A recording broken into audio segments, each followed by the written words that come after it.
ሰላም ጤና ይስጥልኝ አድማጭ ተመልካቾቻችን፣ ለዛሬ የያዝናቸውን ዋና ዋና ጉዳዮች ማሰማት እንጀምራለን። አብራችሁን ቆዩ።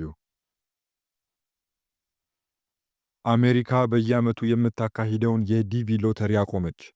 ፕሬዝዳንት ዶናልድ ትራምፕ ባለፈው ሳምንት በብራውን ዩኒቨርሲቲ በተፈጸመ የጅምላ ጥቃት 2 ሰዎች መገደላቸውን ተከትሎ የአሜሪካን ግሪን ካርድ ሎተሪን ወይም ዲቪ አገዱ። ጥቃቱን ፈጽሟል ተብሎ የተጠረጠረውና ሐሙስ ዕለት ሞቶ የተገኘው ፖርቹጋላዊው በአውሮፓውያኑ 2017 ዲቪ ሎተሪ አሸንፎ ወደ አገሪቱ የገባ ሲሆን ግሪን ካርድም ተሰጥቶታል። የአገር ውስጥ ደህንነት ሚኒስትር የሆኑት ክሪስቲኖም በዚህ አስከፊ ፕሮግራም አሜሪካውያን ከእንግዲህ እንዳይጎዱ ለማረጋገጥ በሚል ትራምፕ በሰጡት መመሪያ መሰረት የቪዛ መርሃ ግብሩን ለጊዜው እንዲቋረጥ መደረጉን ተናግረዋል። የአሜሪካ ባለስልጣናት ተጠርጣሪው የ48 ዓመቱ ክላውዲዮ ኔቪስ ቫለንቴ በዚህ ሳምንት መጀመሪያ ላይ የማሳቹሴትስ የቴክኖሎጂ ተቋም ፕሮፌሰር ኑኖ ሉሮሬኑን ገድሏል ብለው እንደሚያምኑ ተናግረዋል።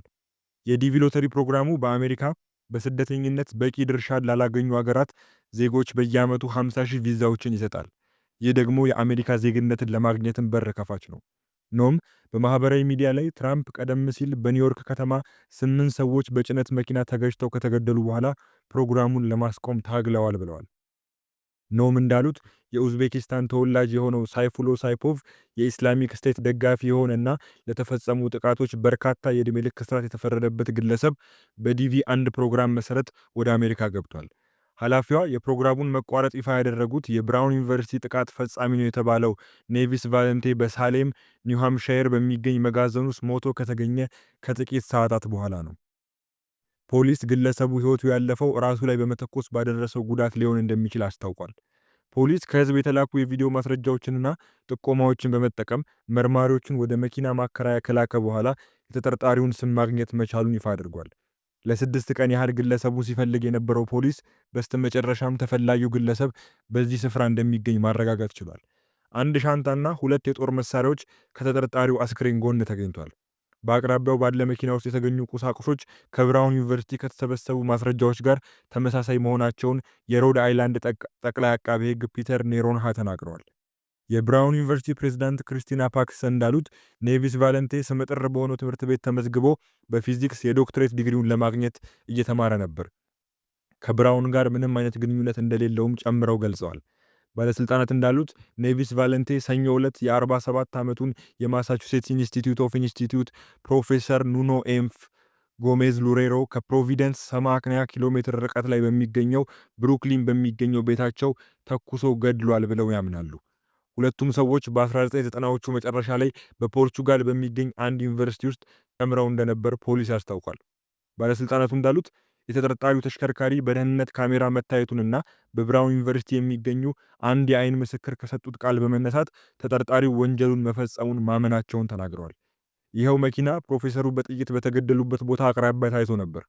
ባለስልጣናቱ ለሁለቱም ጥቃቶች ለመፈጸም ምክንያት የሆነውን ጉዳይ ይፋ አላደረጉም። በአውሮፓውያኑ ታህሳስ 13 2025 አንድ ታጣቂ በብራውን ዩኒቨርሲቲ የምህንድስና ትምህርት ክፍል ህንፃ ውስጥ በመግባት ተኩስ ከፍቶ 2 ተማሪዎች ሲሞቱ ሌሎች 9 ደግሞ ቆስለዋል። አሜሪካ ከአውሮፓውያን አቆጣጠር 1995 ጀምሮ በዲቪ ሎተሪ አማካኝነት ወደ አገሯ በርካቶች እንዲገቡ የምትፈቅድ ሲሆን የዲቪ 2027 ማመልከቻ ጊዜም ዘግይቶ ነበር። የዘንድሮ አመልካቾች $1 እንዲከፍሉ ይደረጋል ተብሎ የነበረ ቢሆንም ከተለመደው የማመልከቻ ጊዜ ስለዘገየበትም ሆነ ስለ ክፍያው በይፋ የተነገረ ነገር የለም። ፕሬዝዳንት ዶናልድ ትራምፕ ወደ ስልጣን ከመጡ ጊዜ ጀምሮ ወደ አሜሪካ የሚገቡ ስደተኞችን ቁጥር ለመቀነስ የተለያየ እርምጃ ወስደዋል። በአገሪቱ ውስጥ የሚገኙ ሰነድ አልባ ስደተኞችንም ወደ መጡበት ለመመለስ ትኩረት አድርገው እየሰሩ ነው። ባለፉት ሳምንታት አንድ የአፍጋኒስታን ስደተኛ በዋሽንግተን ዲሲ 2 የአሜሪካ ብሔራዊ ዘብ አባላትን በጥይት ተኩሶ አንዷን ከገደለና ሌላኛውን ካቆሰለ በኋላ የትራምፕ አስተዳደር ከ19 አገሮች የመጡ ስደተኞች የመኖሪያና የሥራ ፍቃድ ላይ ዳግም ፍተሻ እንደሚያደርግ አስታውቋል። ከዚህም በተጨማሪ አፍጋኒስታናውያንን ጨምሮ የበርካታ ሀገራት ስደተኞችን የጥገኝነት ጥያቄ ሂደት በማቆም የህገወጥ ስደተኞችን ቁጥር የሚገድብ ተከታታይ እርምጃዎችን እየወሰደ ነው። ዘገባው የቢቢሲ ነው። ወደ ሌላ የቢቢሲ ዘገባ ስናልፍ ኤርትራዊው ከአሜሪካ የሚባረሩ ስደተኞች ማቆያ ማዕከል ውስጥ ሕይወቱ አለፈ። ፉአድ ሰይድ አብዱልካዲር የተባለ አንድ ሰነድ አልባ ስደተኛ በአሜሪካ ፔንሲልቬኒያ እስር ቤት ውስጥ ሳለ መሞቱን የአሜሪካ የስደትና ጉምሩክ መስሪያ ቤት ወይም አይስ አስታወቀ። የ46 ዓመቱ ኤርትራዊ በወንጀል ውስጥ ተሳትፎ እስር ቤት መግባቱን ተከትሎ ከሀገር እንዲባረር በመወሰኑ ፒልፕስበርግ በሚገኘው ሞሻኖን ቫሊ ማቆያ ማዕከል ውስጥ ታስሮ ነበር። ኤርትራዊው ስደተኛ ሕይወቱ ያለፈው ታህሳስ 5 2018 ዓ.ም መሞቱ የተገለጸ ሲሆን የሞቱ ምክንያት ላይ ምርመራ እየተደረገ መሆኑም ተገልጿል። ፉአድ በማዕከሉ ሳለ የደረት ህመም እንዳጋጠመውም ተገልጿል። በተቋሙ ውስጥ የነበሩ የሕክምና ባለሙያዎች እርዳታ አድርገውለት ወደ ሆስፒታል የወሰዱት ቢሆንም ሕይወቱ ሊተርፍ አልቻለም ተብሏል። የፔንሲልቬኒያ ግዛት ፖሊስና ክሊርፊልድ ካውንቲ በሞቱ ምክንያት ዙሪያ ምርመራ እያደረጉ መሆኑ ተገልጿል። ፉአድ ሳውዲ አረቢያ ውስጥ የተወለደ ኤርትራዊ ሲሆን በአውሮፓውያኑ ሚያዝያ 30 2018 የአሜሪካ ቋሚ የመኖሪያ ፍቃድ አግኝቷል። እስካሁን ድረስ የአሜሪካ ዜግነት ለማግኘት ስለመጠየቁ የሚያሳዩ መረጃዎችም የሉም። ሚያዝያ 3 2024 የሰሜን ኦሃዮ አካባቢ ፍርድ ቤት ፉአድ በቀረበበት የማጭበርበርና የስርቆት ወንጀሎች ጥፋተኛ ሆኖ ስላገኘው የ21 ወራት እስር ፈርዶበታል። ፉአድ በእነዚህ ወንጀሎች እስከ $10,000 የሚደርስ ኪሳራ አድርሷልም ተብሏል። በአውሮፓውያኑ ሐምሌ 23 2024 ህገወጥ ስደተኞችን ከሀገር የሚያስወጡ የአሜሪካ የስደትና ጉምሩክ መስሪያ ቤት አይስ ሰራተኞች ፉአድ ከታሰረበት ማረሚያ ቤት በመሄድ ካገኙት በኋላ ከሀገር እንዲባረር በመወሰን ወደ ሞሻኖን ቫሊ ማቆያ ማዕከል ተዛውሯል። ከሁለት ሳምንታት በፊት አንድ የአፍጋኒስታን ስደተኛ በዋሽንግተን ዲሲ 2 የአሜሪካ ብሔራዊ ዘብ አባላትን በጥይት ተኩሶ አንዷን ከገደለና ሌላኛውን ካቆሰለ በኋላ የትራምፕ አስተዳደር በህገወጥ ስደተኞች ላይ የሚወስደውን እርምጃ አጠናክሮ ቀጥሏል። ይህንን ተከትሎም የትራምፕ አስተዳደር አፍጋኒስታናውያንን ጨምሮ የበርካታ ሀገራት ስደተኞችን የጥገኝነት ጥያቄ ሂደት በማቆም የህገወጥ ስደተኞችን ቁጥር የሚገድብ ተከታታይ እርምጃዎችን እየወሰደ ነው። በዚህም የአሜሪካ መንግስት ኤርትራንና ሶማሊያን ጨምሮ ከ19 አገሮች የመጡ ስደተኞች የመኖሪያና የሥራ ፍቃድ ላይ ዳግም ፍተሻ እንደሚያደርግ አስታውቋል። በተጨማሪም ከሁሉም ሀገራት የሚቀርቡ የጥገኝነት ማመልከቻዎችን ላልተወሰነ ጊዜ ያገደ ሲሆን እንዲሁም ፕሬዝዳንት ትራምፕ ከሶስተኛ ዓለም ሀገር በሚመጡ ስደተኞች ላይ ዘላቂ እገዳ ለመጣል ማቀዳቸውን ይፋ አድርገዋል።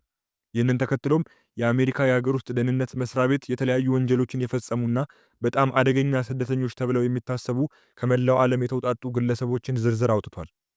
የትራምፕ አስተዳደር ከአሜሪካ ለማስወጣት እያሳደደ ያለው በስደተኞች ችሎት ከአሜሪካ እንዲወጡ የተወሰነባቸው ስደተኞች ሆነው በተጨማሪም በወንጀል ወይንም በሌላ ጉዳይ የሚፈለጉ ግለሰቦች ናቸው። አስተዳደሩ ወደ ሀገራቸው ለመመለስ እየሞከረ ያለው ጥገኝነት ጠያቂዎች የወንጀል መዝገብ ላይ ስማቸው የሰፈሩትንም ጭምር ነው። የትራምፕ አስተዳደር ሰነድ አልባ ስደተኞችን ቢሆኑ በፍርድ ቤት ከሀገር እንዲወጡ ውሳኔ የተላለፈባቸውን ብቻ ከሀገር አስወጣለሁ ሲል መናገሩን የህግ ባለሙያዎች ይናገራሉ። ፕሬዝዳንት ዶናልድ ትራምፕ ኤርትራን ጨምሮ የብሔራዊ ደህንነት ስጋት ናቸው ባሏቸው የ12 አገራት ዜጎች ወደ አሜሪካ የሚያደርጉትን ጉዞዎችን የሚከለክል ትዕዛዝ መፈረማቸውም ይታወሳል። ዘገባው የቢቢሲ ነው።